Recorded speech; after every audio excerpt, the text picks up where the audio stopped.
숙제 실화입니다. 두 번째 강의 시작하겠습니다. 저희가 저번에는 금리와 환율에 대해서 했고요. 이번에는 금융 유관 계약, 그러니까 금융과 관련된 기관들에 대해서 간단히 알아보겠습니다. 가장 먼저 금융감독원에 대해서 얘기해보자면, 금융감독원은 어디서 들어본 것 같지 않나요? 지금 이 강의 주 교재를 발행했는 곳이 금융감독원입니다. 이런 식으로 경제 교육이나 자료 같은 걸 배포하는 역할도 하지만 주 업무는 금융기관들에 대한 검사 및 감독을 하는 것으로 정부 조직과는 독립된 특수법인입니다. 그래서 만약에 은행과 관련해서 은행에 뭔가 안 좋은 일이 있어서 이걸 좀 수정해달라 했는데 안 됐다, 이런 민원 같은 거는 금융감독원에다가 하면 잘 처리됩니다. 이 금융감독원이 감독하는 건 시스템, 건전성, 영업행위라고 해서 이 은행이나 그런 금융회사의 시스템이 제대로 돼 있는가, 건전하게 운영되고 있는가, 영업행위를 함에 있어서 불법적인 요소는 없는가, 이런 것들을 감독합니다. 그리고 두 번째로 한국은행. 한국은행은 저번 시간에도 간단히 얘기를 했었는데요. 우리나라의 중앙은행입니다. 중앙은행이라는 것 자체가 은행 중에 은행들에게 돈 빌려주는 은행이라는 뜻으로 생각하시면 됩니다. 이 중앙은행은 화폐를 독점적으로 발행하는 발권은행이기도 합니다. 그래서 우리가 보통 사용하는 현금들은 전부 이 한국은행이 발행합니다.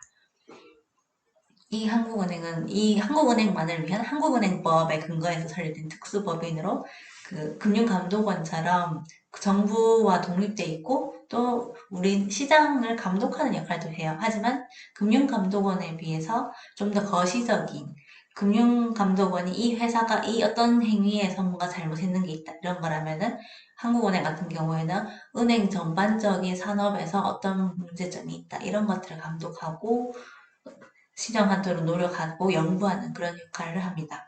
그리고 한국은행은 그런 거시적인 걸 하기 때문에 GDP 많이 들어보셨죠? 그런 GDP 같은 우리나라 전체 경제에 관련되는 통계들도 한국은행에서 발표를 합니다. 그리고 한국은행은 제일 중요한 것, 한국은행은 물가 안정 목표제로 라는 것으로 운영을 하니까, 즉 지금 우리나라 물가가 지금 날뛰고 있잖아요. 이거를 제어를 위해서 움직이는 기관이기도 합니다. 자, 이번에는 예금보험공사. 많이 들어보셨을 것 같은데요. 이 예금은, 이 통장은, 이 상품은 예금보험을 들어놨다라는 얘기를 들어본 적이 있으실 겁니다.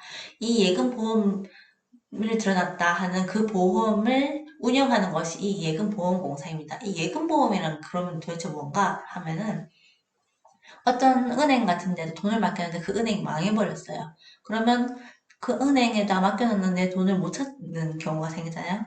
그런데 만약에 이 은행이 예금보험, 그러니까 정확히는 그 상품이 예금보험에 들어가 있었다면은 5천만 원 한도 내에서는 이 예금보험공사가 대신 돈을 지급해 줍니다.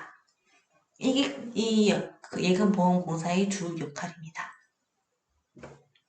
그리고 한국거래소는 코스피, 코스닥 이런 거 많이 들어보시죠? 그런 주식들, 파생상품 등의 여러 가지 금융 상품들이 거래되는 시장을 개설하고 운영하고 그 시장 안에서의 결제까지도 담당하는 말 그대로 거래소입니다. 자체적인 자율규제 전문기구도 갖추고 있지만 일단 경영지원, 유가증권, 코스닥, 파생상품, 시장감시 이렇게 5본부로 구성되어서 운영되고 있는 한국유통시장의 중심입니다. 보통 상장되었다, 뭐가 상장되어 있다 하는 건 전부 이 거래소에서 거래할 수 있다는 말과 상통합니다. 신용회복위원회. 좀 낯설게 느껴질 수도 있는데요. 신용이란 말은 그렇게 낯설진 않죠. 만약에 내가 뭔가 카드 빚을 못 갚았다, 연체가 되었다, 이런 식으로 혹은 대출을 했는데 이자를 못 갚거나 했다, 이런 식으로 뭔가 채무 불이행이 되었거나 신용이 떨어졌을 때 어떤 식으로 이 내 신용을 회복을 할 수 있을까?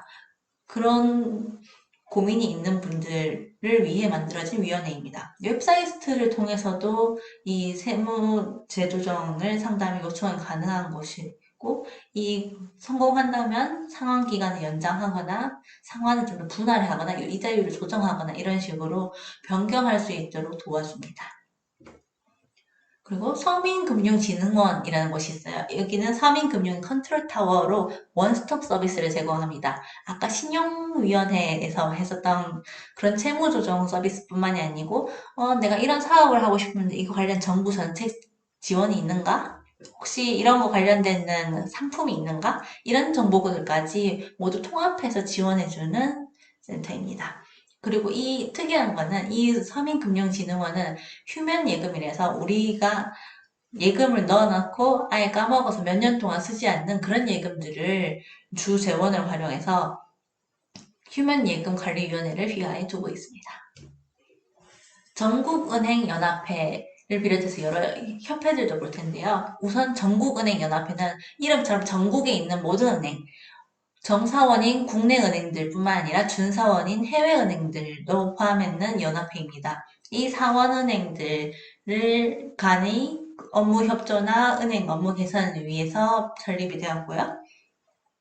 이 은행 산업이 디지털 인프라 같은 그 큰 사업들 같은 게 각자 하기 힘드니까 그런 사업들을 진행하고 또 세금 우대 저축 자료 집중 기관으로서 이 전국은행 연합회의 세금 우대 상품들을 샀거나 했는 그 자료들이 여기에서 모두 처리가 됩니다.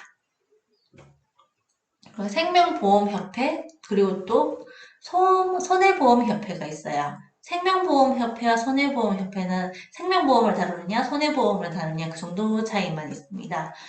둘 다 보험업법하고 민법을 근거로 해서 설립되는 비영리 사단법인이고 각각의 보험의 그 전반적인 정보 수집, 교환, 뭐 조사 연구 이런 것들을 하며 특징적인 것은 둘 다 보험이기 때문에 보험 설계사와 관련되는 자격증들을 여기서 주관을 하고 있습니다. 그 중에서 생명보험 같은 게 언더라이터라고 해서 보험을 들고 싶은데 딱 신청을 한다고 해서 보험사가 무조건 다 들어주는 게 아니잖아요. 그 신청했는 사람들이 어떤 자격이 괜찮은가 확인하는 그런 언더라이터 자격증도 이 생명보험협회가 주관합니다. 그리고 금융투자협회라고 있는데요. 얘는 금융투자에 관련된 협회입니다.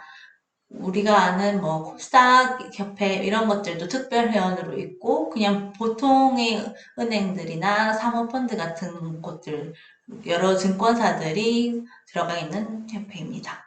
특징적인 여기는 장외시장도 관리한다는 게 있어요. 그래서 거래소는 상장돼 있는 장내 그리고 금융투자협회는 장외시장을 관리한다라고 외워주시면 되겠습니다. 그리고 여신금융협회라고 있는데요. 여신금융협회 하면은 어려울 수 있지만 그냥 카드 같은 거, 카드, 리스, 할부 이런 대출을 관련해서 하는 사업하는 곳이 이 협회입니다. 휘하에 신용카드 관련 뭐 이런 것도 많이 있고 그 다음으로는 저축은행 중앙회 저축은행이라고 불리는 것들은 그냥 은행이 아닙니다. 그냥 저축은행이랑 따로 분리된 기준이 있는데 그 은행들이 중앙회의입니다. 그 저축은행들을 지원하고 예탁금을 관리하는 그런 업무를 수행하고 있습니다. 이렇게 금융유관기관에 대해서 조금 알아보았는데요.